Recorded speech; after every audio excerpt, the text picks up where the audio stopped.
তোমাদের কাদের এরকম আমার মতো শীতের রাতে বা শীতের সন্ধ্যায় এরকম গরম গরম খুব গরম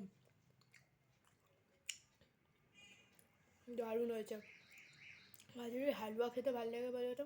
প্লিজ জানিও। আমার তো খুবই ভালো লাগে আর নিজে বানিয়ে দেবে, খুবই টেস্টি হয়েছে, বলতেই তো হবেই, নিজে বানিয়েছি না। হ্যালো এভরিওয়ান, আজকে তোমাদের সামনে অনেক দিন পর একটা নতুন ভিডিও নিই। তো আজকে আমি বানাবো গাজরের হালুয়া। সো চলো রেসিপিটা দেখে নাও গাজরের হালুয়াটা কী করে বানাই। সো প্রথমত আমি এখানে কড়াইয়ে তেল আর ঘি নিয়ে নিয়েছি, সেটাকে একটু গরম করতে দিয়ে দিয়েছি। সো আমি একটু দেখে নিচ্ছি যে ওটা গরম হয়েছে কিনা। তারপরে এই এলাচটাকে একটু থেতো করে একটু এলাচটা দিয়ে দিলাম তেলের মধ্যে, তেল ও ঘি যেটা আছে সেটার মধ্যে দিয়ে দিলাম, নিয়ে একটু গ্যাসটাকে বাড়িয়ে দিলাম। আর তারপরে একটু নাড়িয়ে নিয়ে তারপরে আমি দেব এখানে একটু গ্রেট করে রাখা গাজর। তার আগে আমি একটু ভালো করে এটাকে একটু ভেজে নেব। আর পাশে গাজরটা গ্রেট করা আছে। এবার আমি গাজরটা দিয়ে দিয়েছি, দিয়ে একটু নাড়িয়ে নিচ্ছি। এই গাজরটা দিয়ে একটু ভাজা ভাজা করতে হবে, একটু ভালো করে নাড়িয়ে নিতে হবে, ভালো করে ফ্রাই করতে হবে। গাজরটা যত ফ্রাই হবে টেস্টটা তত বেশি ভালো হবে, তত টেস্টফুল হবে। তো আমি গাজরটাকে এখন নাড়িয়ে নিচ্ছি। আর আমি প্রায় 4-5টার মতো গাজর গ্রেট করেছিলাম। তো গাজর মানে এতগুলো গাজর গ্রেট করলাম, প্রথমে মনে হচ্ছিলো এতটা গাজর, কিন্তু মানে তারপরে যেই ভাজার সময় পুরো পুরো কমে গেছে, তোমরা আস্তে আস্তে দেখতেই পাবে। তো এখন ভালো করে গাজরটা ফ্রাই করে নিচ্ছি, যাতে ওর যে কাঁচা একটা গন্ধ ভাবটা সেটা যেন কেটে যায়। সেটা এরকম ভালো করে আস্তে আস্তে করে ভাজা করে নিতে হবে। ততক্ষণই দেখবো অনেকটা তেল ছাড়তে শুরু করে গাজরটা। তো আবার আমি কিছুক্ষণ ভেজে নিয়েছিলাম, নিয়ে একটু কিছুক্ষণ পর পর আবার এসে নাড়িয়ে নিচ্ছি, কারণ যাতে লেগে না যায় গাজরটা।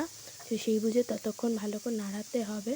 আর তারপরে দেখো গাজরটা হালকা হালকা ভাজা হয়ে এসছে। তো এই সময় আমি একটু চিনি দিয়ে দিচ্ছি। তো তোমরা যতটা মিষ্টি খাও সেই বুঝে তোমরা চিনি দেবে। যারা বেশি মিষ্টি খাও তারা চিনিটা বেশি দেবে, যারা কম খাও সেই বুঝে কম দেবে। তো চিনিটা তোমরা তোমাদের মতো দেবে।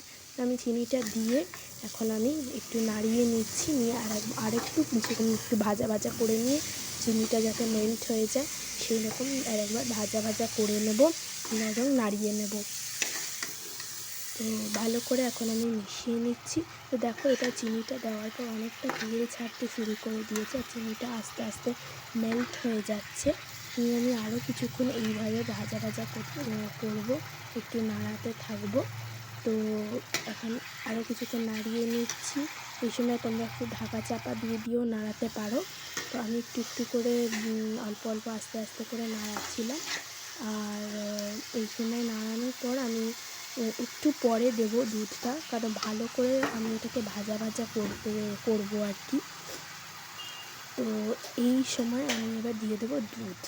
তো আমি একটা এরকম বাটিতে আমি দুধ নিয়েছি, তোমরা এরকম অল্প করে এবার দুধ দিয়ে দেবে। দুধ দিলেই বেশি টেস্টফুল হবে। আর এই সময় আমার গ্যাসটা এরকম হাই ফ্লেমেই রাখছি, নিয়ে আমি দুধটা দিয়ে দিয়েছি। দুধটা দিয়ে এখন আমি ভালো করে নাড়িয়ে নিচ্ছি। এটা একটু ভালো করে যাতে দুধের সাথে সব গাজর তারপরে যা দিয়েছিলাম সেগুলো যাতে মিশে যায়, ভালো করে একটু কিছুক্ষণ ধরে নাড়িয়ে নিতে হবে, সব যাতে মিশে যায় ভালোভাবে। তো গাজরটাকে আমি এখন একটু এরকম বারবার নাড়িয়ে নেব। নাড়িয়ে নিতে যখনই দেখো এরকম ফুটে এসছে, যখনই ফুটে আসবে তখন আর একবার এসে নাড়িয়ে নিতে হবে। এই পর্যায়ে তোমরা একটু টেস্ট করে নিতে পারো চিনিটা, যদি তোমাদের মনে হয় যে তোমরা আরও চিনি দেবে তখন তাহলে তোমরা এই পর্যায়ে আর একটু চিনিও অ্যাড করে নিতে পারো। সেটা তোমাদের ওপর, তোমরা কতটা মিষ্টি খাও না খাও। তো আমি ভালো করে এখন এটাকে একটু নাড়িয়ে নিচ্ছি যাতে নিচে লেগে না যায়। তো নিয়ে আমি এখন ঢাকা দিয়ে 10-15 মিনিট মতো রেখে দেবো। আর গ্যাসটা ঠিক এরকম ফ্লেমে থাকবে। তো দেখো 10-15 মিনিট পর আমি এসে একবার নাড়িয়ে নিচ্ছি। এখনও আমি দেখছি একটু গামাখা মতো আছে, কিন্তু এখনও আমি নামাবো না, এখনও আমি কিছুক্ষণ ধরে এটাকে নাড়াবো। তো একবারে এখন আমি একদম জিনিসটা ভাজা ভাজা হবে তারপরেই আমি নামাবো। তো আমি একটু ফ্লেমটা কমিয়ে রাখলাম, আবার আমি ঢাকা চাপা দিয়ে 10-15 মিনিটের জন্য রেখে দেবো। আর সো এখন 10-15 মিনিট পর আমি আবার এসে গেছি। এখন একদম অনেকটা পুরো ফ্রাই হয়ে গেছে। তো প্রায় আমাদের মোটামুটি কাজ শেষ হয়ে এসছে। এবার আমি একটু ঘি অ্যাড করে দেবো, তোমরা যেরকম ঘি দিতে চাও দেবে। আমি এখানে অল্প করে ঘি দিয়ে দিচ্ছি। তো ঘি দিয়ে এখন আমি ভালো করে এটাকে মিক্স করে নেব। এখন আমি ভালো করে এটাকে নাড়িয়ে নিচ্ছি। তো দেখো আমার গাজর হালুয়াটা প্রায় মোটামুটি রেডি। এই সময় আমার ফ্লেমটা আমি একটু মিডিয়াম করে রেখেছি।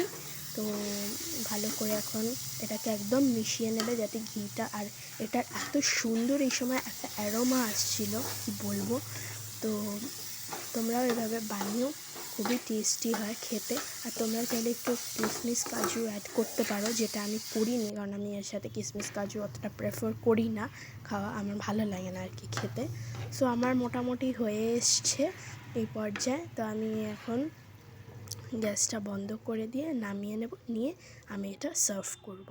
তো দেখো গাইস, সার্ভ করে দিয়েছি। তো কেমন লাগলো ভিডিওটা কমেন্ট করে জানিও, like share comment and subscribe করো। বাই।